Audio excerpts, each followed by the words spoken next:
ते जमलं नाही, पण विदर्भात चांगलं यश मिळालं, मराठवाड्यात यश मिळालं, मुंबईत यश मिळालं. आता तयारी विधानसभेची आहे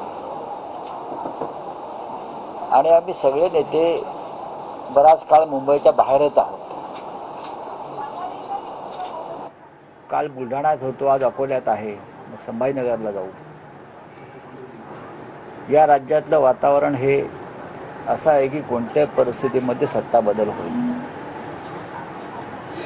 सरकारी तिजोरीतून पैशाची किती उधळपट्टी केली,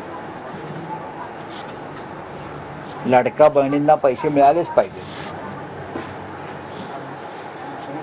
पण जो 1500चा आकडा आहे तो आमचं सरकार आल्यावर त्यात भरघोस वाढ. लोकसभा निवडणूक हरल्यावर लाडक्या बहिणींची आठवण झाली. तोपर्यंत फक्त फुटलेले लाडके आमदार, फुटलेले लाडके खासदार यांच्या पलीकडे यांचं लाडकं कोणी नव्हतं. एकेका आमदाराला 50-50 कोटी देण्यात आले, खासदारांना 100-100 कोटी देण्यात आले. आताही नगरसेवक असतील शिवसेनेचे, पदाधिकारी असतील शिवसेनेचे, त्यांना फोडण्यासाठी कोट्यवधी रुपये खर्च होतो, पण लाडक्या बहिणींसाठी 1500 रुपये. याच्यावर प्रचारात चर्चा होईलच. निवडणुका वेळेत झाल्या घ्याव्याच लागतील.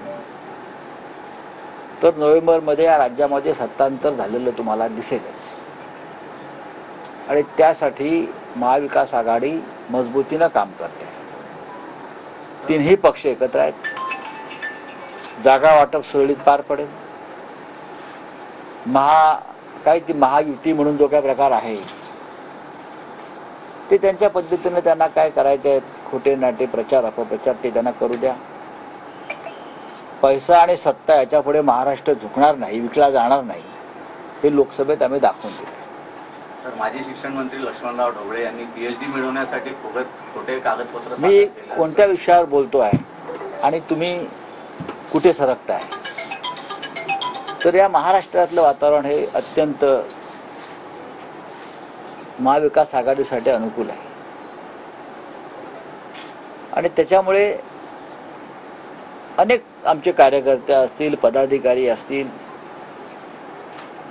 यांना पोलीस यंत्रणेचा वापर करून त्रास द्यायचा. उदाहरणार्थ आता या भागातले आमचे आमदार नितीन देशमुख यांना सातत्याने त्रास दिला जातो. का? तर ते मोदी शहाच्या तुरुंगाच्या भिंती फोडून पळून आले. त्याने बेईमानी केली नाही. सुरतमधून ते पळून आले. ते 50 खोक्याला विकले गेले नाहीत आणि मग शेवटी चार्टर प्लेननं त्यांना इथे पाठवण्यात आलं.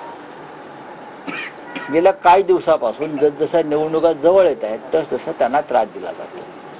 काय तर म्हणे बेहिशोबी मालमत्ता. कोणाची बेहिशोबी मालमत्ता? आमची. मग तुमचं काय चाललंय? तुमचा हिशोब द्या. नितीन देशमुखांची, आमच्या आमदारांची, आमच्या पदाधिकाऱ्यांची, आमच्या कार्यकर्त्यांची, मग राष्ट्रवादी असतील, काँग्रेस असेल, शिवसेना असेल, आमच्या चौकशा करताय तुम्ही. तुमची चौकशी जेव्हा आम्ही करू तेव्हा तुम्ही सुटणार नाही, एवढंच सांगतो.